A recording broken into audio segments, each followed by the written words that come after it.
안녕하세요. 군무원 기술직 강의를 하게 될 이재원이라고 합니다. 자, 여러분들이 이제 공부하게 될 이 정보사회로는 군무원 7구급 공채시험, 그 다음에 이제 군사 기술정보 특채, 그리고 이제 군무원 정보직에 있는 이런 기술직 계통에 있는에서 여러분들이 이제 그 공직생활을 하고자 한다면 반드시 이 정보사회라는 과목을 공부를 하셔야 되겠죠. 자, 여러분들이 이제 이 공부하셔야 될 정보사회라는 과목은 매년 지금 출제 경향이 대체로 보면 이렇습니다. 계속 난이도가 계속 높아지고 있고 또 출제 지문이라든지 이런 분들 점차 길어지고 있기 때문에 제한된 시간 내에 이것을 풀어보고자 한다면 여러분들이 이제 시간에 대한 배분이라든지 자 그런 부분들을 조금 더 안배를 잘 하셔서 좀 공부를 하셔야 된다는 점 좀 유의를 좀 하시고요. 자, 그러면 이제 여러분들 이제 그 교재를 보시게 되면 전체 1장서부터 이제 정보와 정보사회 영역서부터 해서 6장으로 현재 좀 구성이 되어 있습니다. 따라서 자, 과연 이 정보사회로는 과목을 과연 도대체 어떻게 내가 공부를 해야 될 것인지 자, 그 출제 경향 내지는 그런 부분을 보고서 한번 여러분들과 함께 한번 살펴보도록 하겠습니다.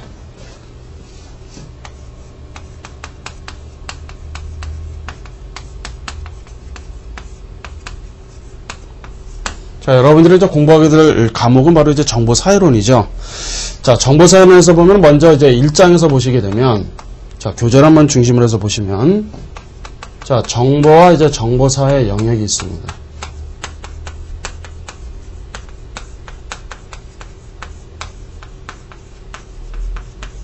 자, 이 정보와 정보사회 영역에서는 주로 이제 어떤 부분을 묻느냐면은 데이터, 그 다음에 정보, 지식,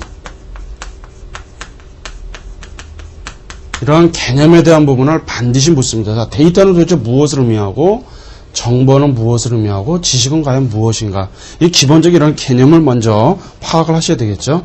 자, 그 다음에 이제 두 번째는 뭐냐면 이제 정보사회. 정보사회와, 그 다음에 이제 산업사회. 특징. 및 어떠한 현상이 있는지 이런 부분들이죠. 그러니까 기본적인 산업사회가 가지고 있는 특징과 현상이 있는가 하면 반대되는 정보사회에서 특징과 현상은 과연 무엇이 있는지 자 이런 부분들을 묻는다고 하는 것이죠. 그리고 자 이 정보사회 관련해서 자 저자가 있습니다. 정보사회 관련해서 저자가 있습니다. 저자가 많이 있죠. 자 그리고 이제 이 저자와 연결해서 저자와 쓴 어떤 저작품 과연 어떤 부분들이 있는지 자 이런 부분들이 바로 1장에서 주로 출제됐었던 그런 부분이라고 보시면 되겠고요. 자 그 다음에 이제 2장에서 보시게 되면 2장인 경우에는 자 정보사회 이론이죠. 정보사회 이론.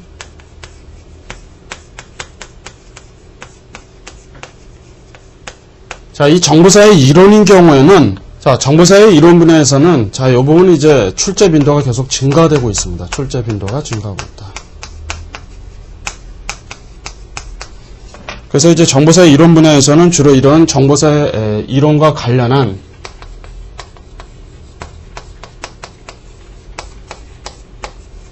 이론과 관련해서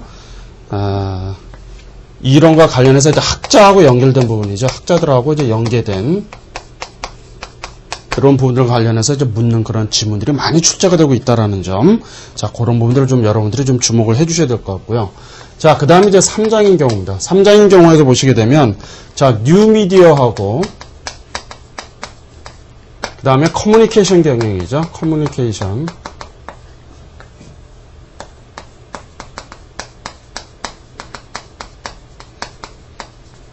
3장에서 이렇게 좀 구성이 되어 있죠. 그래서 이 부분인 경우에는 여기는 이제 출제 빈도가 가장 높습니다. 현재 지금 출제 빈도가 가장 높은 경우죠.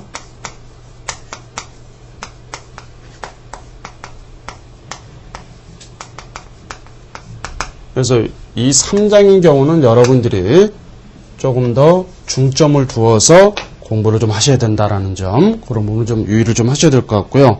자, 그래서 여기에서는 주로 이제 어떤 부분, 뉴미디어와 이제 커뮤니케이션과 관련된 부분이니까요. 주로 이제 컴퓨터와 관련한 부분들, 컴퓨터. 그 다음에 이제 뭐 네트워크. 상식 수준이라고 보실 수가 있겠는데, 어쨌든, 자, 컴퓨터가 주로 이제 네트워크와 관련한 그런 부분들이 이제 해당이 된다. 그 다음에 이제 CMC라든지, 자, 집단 지성. 자, 이런 부분들과 관련한 부분들이 주로 많이 이제 출제가 된다는 점을 여러분들이 좀 유의를 좀 해주시기 바랍니다. 자, 그 다음에 이제 4장이죠. 4장. 자, 4장에서는 이제 정보와 영역입니다. 정보와 영역. 영역이라고 보시면 되겠죠. 그래서 이 부분은 주로 정보와 영역과 관련해서는 전자민주주의,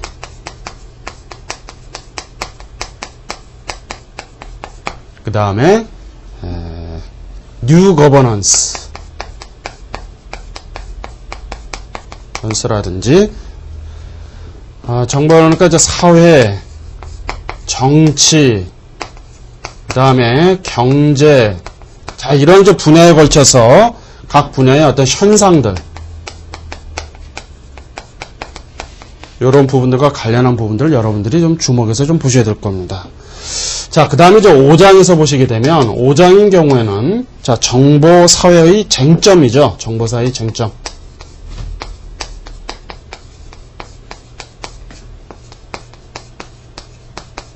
쟁점과 관련한 부분이죠. 그래서 정보사회의 쟁점과 관련한 부분에 있어서는 주로, 자, 정보화의 영향.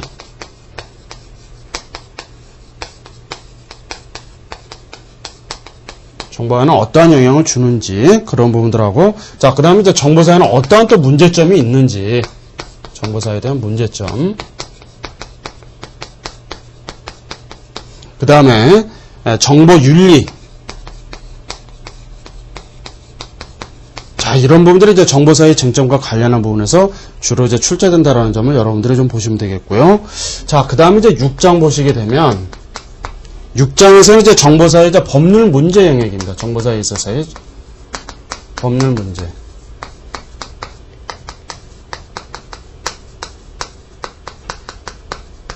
문제와 관련한 그런 부분들이죠. 자, 이 부분도 이제 조금 출제 빈도가 조금 높아지고 있으니까요. 여러분들도 그 관련된 항상 이 어떤 그 법률과 관련된 부분들은 항상 출제된 빈도가 좀 높다라는 점, 그런 부분도 좀 보시면 되겠고요. 주로 이제 이 부분에서는 저작권과 관련된 문제, 저작권법이 있겠고요.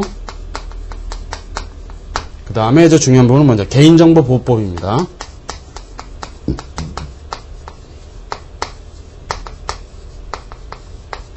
그래서 개인정보보호법인 경우에는 2011년도 9월 30일경에 전면 공포돼서 현재 지금 시행 중에 있죠. 그래서 이런 저작권법 내지는 개인정보보호법과 관련한 그런 부분들도 여러분들이 충분히 좀 숙지를 하셔야 되죠. 그래서 총 1장의 정보와 정보사에서부터 해서 6장의 정보사의 법률 문제까지 여러분들이 1장서부터 6장까지를 꼼꼼하게 세심하게 여러분들이 좀 공부를 좀 하셔야 된다는 점과 아울러서 각 장마다 이제 여러분들이 좀 보시게 되면은 기출문제 내지는 또 실전 모의고사, 그 다음에 이제 마지막 장 보시면 이제 실전 모의고사 한 5회 정도 이제 수록이 되어 있죠. 자, 그런 부분들 여러분들이 꼼꼼히 좀 공부를 좀 하신다면 충분히 높은 점수로 합격이 되실 수 있을 거라고 생각을 합니다. 자, 여러분들이 열심히 좀 준비를 하셔서 꼭 합격하시기를 기원하겠습니다.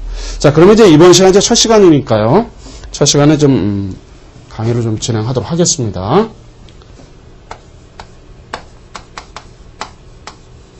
자, 먼저 이제 1장에서 보시게 되면 여러분들 이제 정보라고 하는 그런 부분이 있죠. 여기에 굉장히 좀 중요한 부분을 좀 담고 있습니다. 그래서 먼저 이제 첫 번째 보시게 되면은, 자, 이제 주로 이제 학자들이 많이 등장을 하게 되고, 그 학자들이 각자 가지고 있는 이론, 논리를 이제 제공을 하게 되는 것이죠. 자, 그러면 이제 그런 부분들을 여러분들이 잘 좀 정리를 좀 해주셔야 됩니다.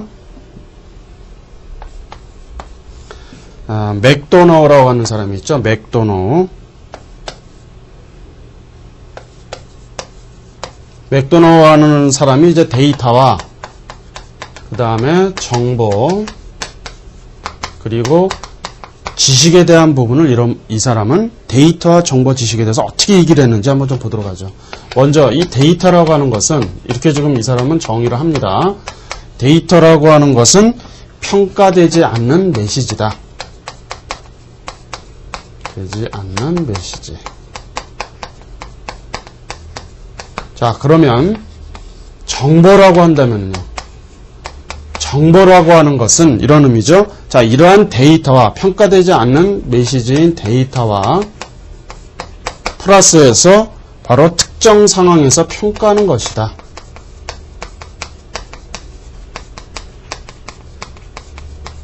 이런 의미를 좀 담고 있다라고 하는 것이죠. 그래서 데이터라는 부분과 특정 상황에 대해서 평가를 한다. 자, 그 다음에 이제 세 번째입니다. 세 번째는 뭐냐면 이제 지식이죠. 지식. 자, 지식이라고 하는 것은 이러한 정보와 그 다음에 장래의 일반적 사용 평가, 장래에 대한 일반적 사용의 평가.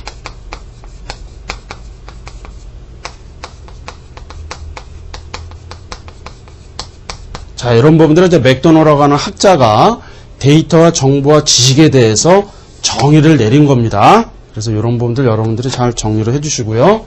자, 그 다음에 이제 두 번째로 보시게 되면, 자, 패롤이라고 하는 학자가 있죠. 패롤.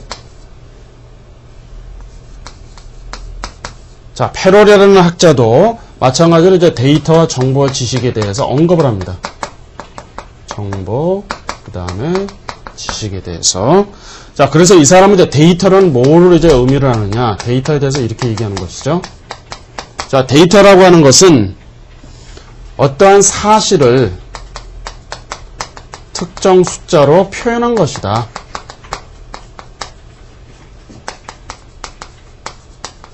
이렇게 좀 얘기를 하는 것이죠. 데이터라고 하는 것은 어떤 사실을 특정한 숫자로 표현한다. 자, 그러면 이제 정보는요. 정보라고 하는 것은 정보라고 한다면 정보라고 하는 것은 어떤 이러한 사실들 간의 관계를 말한다. 사실들 간의 어떤 관계 또는 조합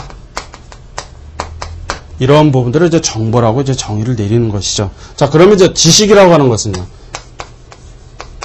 지식이라고 하는 것은 이렇게 지금 보는 겁니다.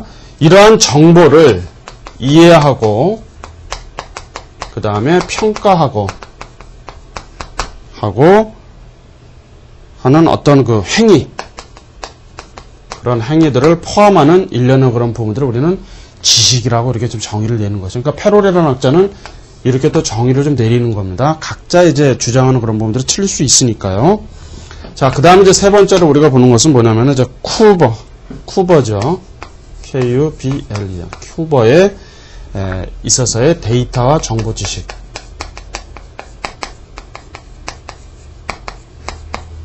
자, 이 쿠버라는 학자인 경우에는 자, 데이터를 이렇게 좀 봅니다.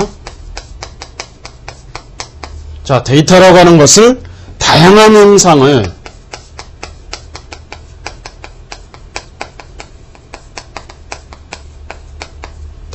현상을 일정한 형식으로 기록한다.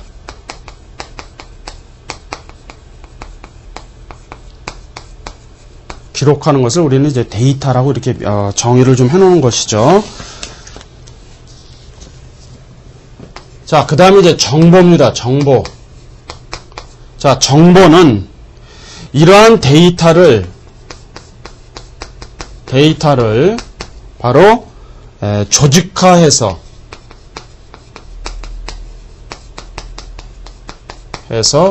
의미를 부여한다.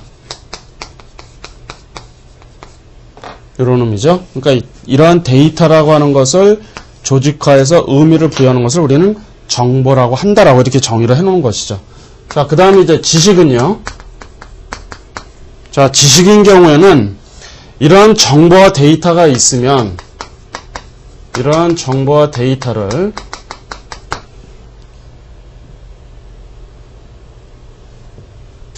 어떠한 경험 그리고 어떤 상황과 결합을 한다. 이렇게 지금 보고 있는 것이죠. 그래서 쿠버인 경우에는 데이터인 경우에는 어떤 현상을 일정한 형식으로 기록화하는 것. 그래서 이걸 이제 부호화한다라고 합니다. 부호화시킨 것이죠. 그 다음에 정보는 데이터를 조직해서 그 의미를 부여하는 것이고, 마지막으로 지식은 정보와 데이터라고 하는 것이 경험과 상황과 직결해서 자, 그렇게 본다라고 이제 보는 것이죠. 자, 그럼 이제 네 번째로 우리가 봐야 될 것은 뭐냐면은 정보와 지식의 차이를 한번 봐야 됩니다. 정보와 지식은 어떠한 차이가 있는지 이 차이점을 우리가 한번 좀 잘 봐야 되겠죠. 어떻게 보면 같은 의미라고도 볼 수가 있겠지만 명백하게 보면 정보와 지식은 엄밀하게 차이가 있다. 그래서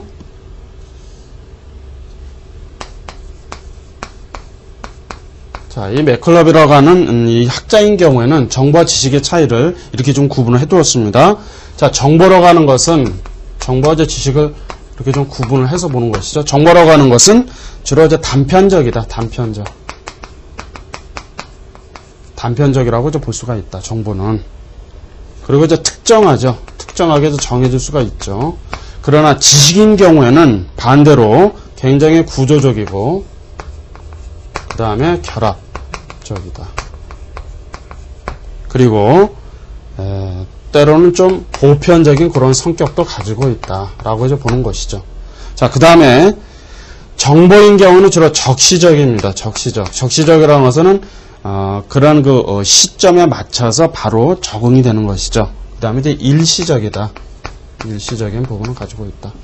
그러나 이제 지식인 경우에는 영속적인 중요성을 가진다.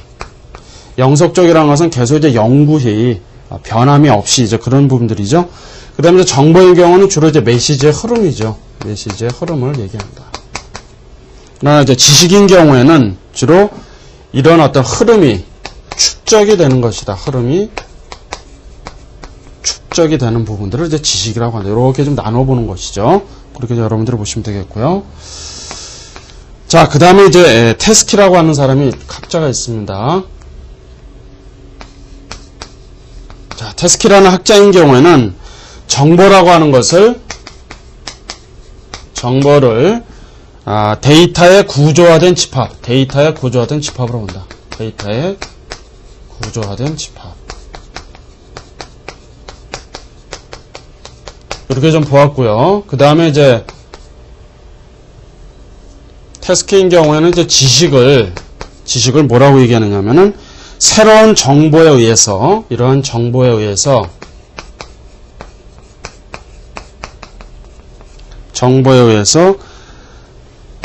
생산되거나 또는 수정 설계에 의해서 어떤 그 모형을 이제 지식이라고 얘기한다라고 하는 것이죠. 그러니까 정보라고 하는 것은 데이터가 구조화된 하나의 집합이라고 본다면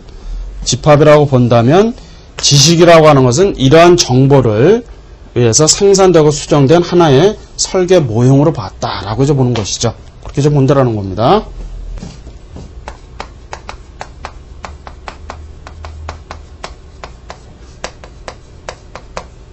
자, 다음은 이제 관점에 따라서 정보의 개념을 한번 좀 보도록 하죠. 정보의 개념을. 관점에 따라서 어떻게 좀 바라볼 수가 있는지. 자, 슐러라고 하는 학자가 있죠. 슐러. 자, 이 슐러라고 하는 학자인 경우에는 주로 어떻게 정보 이론, 그 다음에 정보 사회론,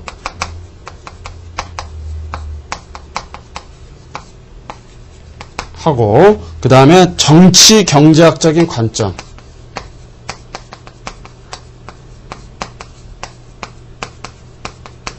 이러한 세 가지 분야에서 이제 슐러라고 하는 학자는 좀 보았었고요. 그 다음에 이제 웹스터라고 하는 학자가 있죠. 웹스터. 자, 이 웹스터라고 하는 사람은 주로 의미론적인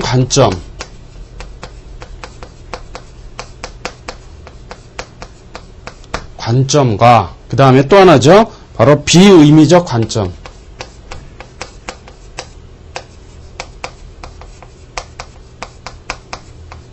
이렇게 해서 두 가지 관점에서 이제 보았다라고 하는 것입니다. 그래서 이제 정보에 대한 개념을 분류를 해 놓은 것이죠.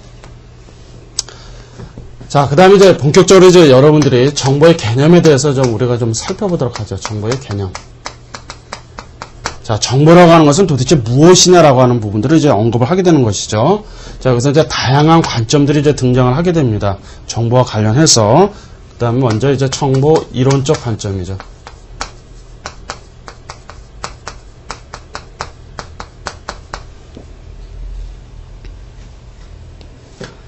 자, 이 정보의 양은 무엇으로 표시가 되느냐? 정보의 양은.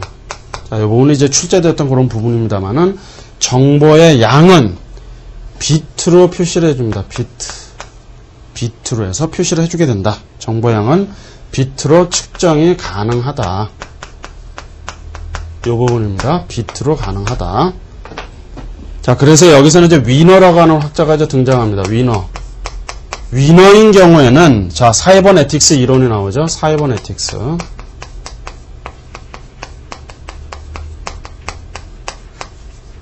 이론이 등장하고, 그 다음에, 샤논이라고 하는 학자가 있죠.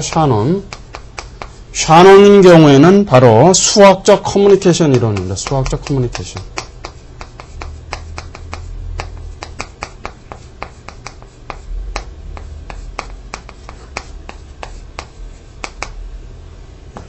두 가지로 봐야죠. 그러니까 위너인 경우에 이 사이버네틱스 이론인 경우에는 이런 의미를 좀 담고 있죠.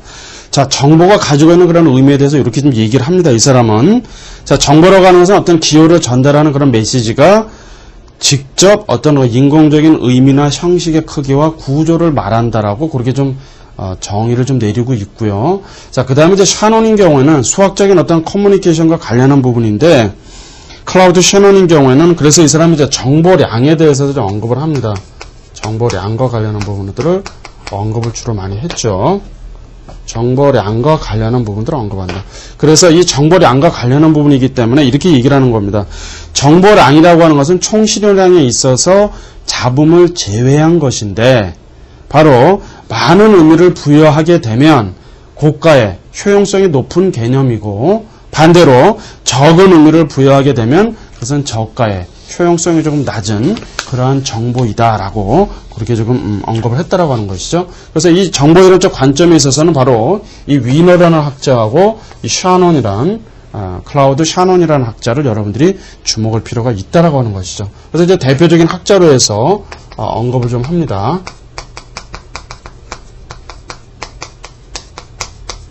그래서 대표적인 학자에 있어서는 먼저 이제 샤논을 얘기하는 것이죠. 학자에 있어서는 샤논이죠. 자, 이 샤논이라는 학자는 모든 정보는 비트로 되어 있다고 합니다. 모든 정보는 비트로 되어 있다. 비트에서 구성되어 있다. 이 비트라는 개념을 여러분들 잘 보셔야 됩니다.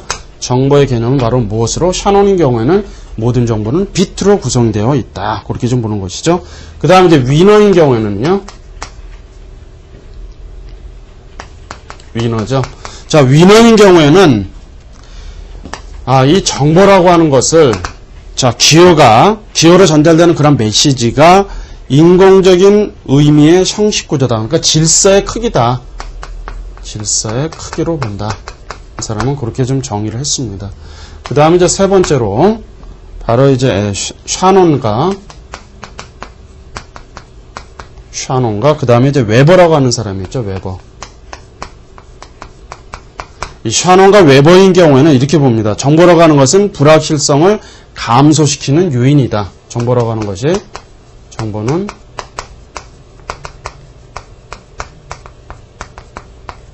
성을 감소시켜주는 그런 역할을 바로 정보가 담당한다라고 이제 보는 것이죠.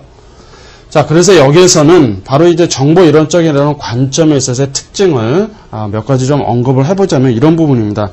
정보라고 하는 것을 주로 어떤 그런 형식적이나 양적인 측면에서 좀 바라본다. 그 다음에 어떤 사상의 불확실성을 좀 감소시켜준다. 그 다음에 어떤 긍정적인 의미 부여의 원천을 또 제공하는 그런 부분들이 있겠고요. 또 대량으로 이런 부분들을 생산하고 저장하고 가공, 전달이 좀 가능하다.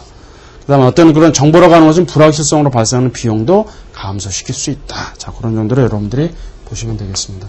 자, 그 다음에 이제 두 번째로는 뭐냐면 정보 사이론적인 관점을 보셔야 되겠죠.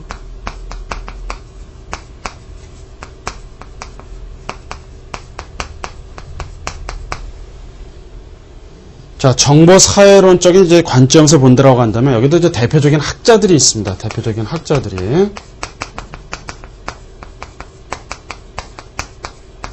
학자에는 먼저 이제 클리블랜드라고 하는 학자가 있죠. 클리블랜드.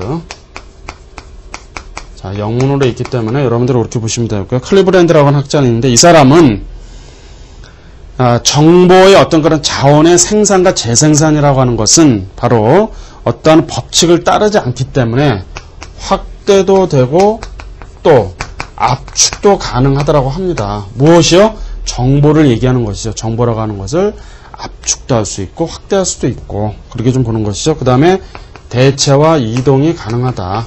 대체 및 이동이 가능하다. 그리고 이런 부분들이 누설되기가 쉽고 밖으로 세기 쉽다 이런 얘기죠. 누설되기 쉽고 또 이것을 공유가 가능하다. 공유가 할 수 있다. 이건 좀 클리블랜드라는 학자가 주장을 한 겁니다. 두 번째로는 이제 톰슨이라고 하는 학자가 있죠. 톰슨. 자, 이 톰슨이라는 학자는 정보라고 하는 것은 고정 비용이 좀 크다. 고정 비용이 크다. 반면에 가변 비용은 없다. 자, 고정 비용은 좀 크기는 하지만 가변되는 부분은 없다라고 이제 보았고요. 세 번째는 이제 라발트라고 봐야 되나요? 라발트라고 하는 학자가 있는데 라발트는 학자는 정보를 어떻게 이용하느냐라는 관점이죠. 정보를 어떻게 이용하느냐.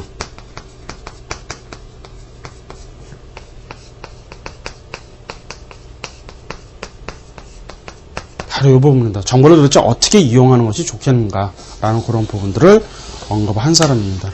그래서 이 정보 사회론적인 관점에서는 주로 어떤 그런 정보 사회와 관련한 그런 부분이죠. 이 관점에서는 특징은 이렇게 좀 몇 가지 좀 살펴볼 수가 있죠. 정보라고 하는 것은 가장 주요한 재화와 수단, 그 다음에 요소와 자원으로 해서 등장하게 되는 것이다. 두 번째, 정보의 생산이라는 재생산이라는 것은 확대할 수도 있고 압축할 수도 있고 또 대체와 이동 수단이 가능하다라고 이제 보는 것이죠. 누설되기도 쉽고 공유도 가능하다. 그 다음에 정보라고 하는 것은 가장 중요한 공공재로서의 그런 역할을 담당한다. 그 다음에 지식 정보와 같이 정신적인 재화가 바로 부의 원천이 될 수 있다. 산업사회에서는 노동과 자본이 우선이었었지만 정보사회에서는요 바로 정보가 바로 굉장히 지식에 의해서 대체될 수가 있다라고 하는 그런 부분을 보실 수가 있겠죠. 자, 다음은 이제 정치 경제학적인 관점에서 한번 좀 살펴보도록 하겠습니다.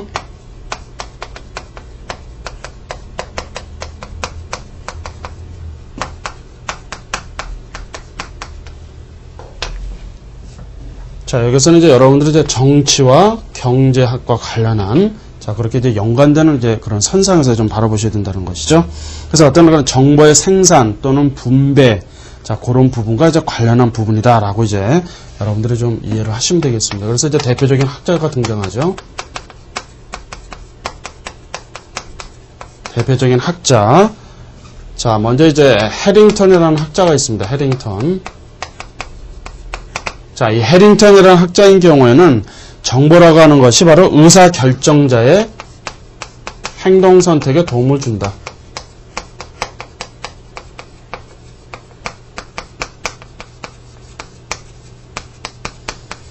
자, 의사를 결정하는 사람으로 하여금 그 정보를 통해서 어떻게 한다는 얘기예요? 행동을 선택하는데 결정적인 도움을 줄 수가 있다. 그 효율성을 가진다. 무엇이? 정보가 이제 그렇다는 얘기입니다. 효율성을 부여를 했죠. 해링턴이라는 학자는 그렇게 얘기했다는 얘기입니다.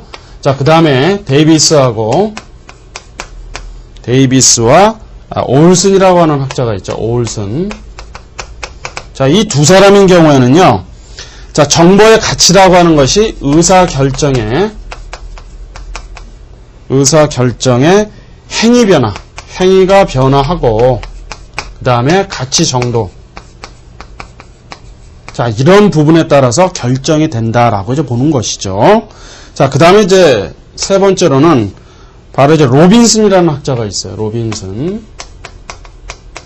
자, 이 로빈슨인 경우에는 정보라고 하는 것은 무한 생산이 가능하다. 정보는 무한 생산이 가능하다.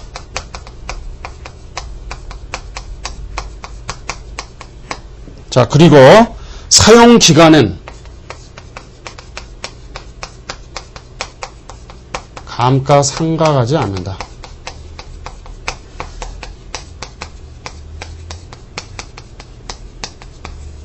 자, 여기서 이제 감과 삼각이라고 하는 건데, 이건 뭐냐면요. 쉽게 얘기하자면 이제 그런 부분들이죠.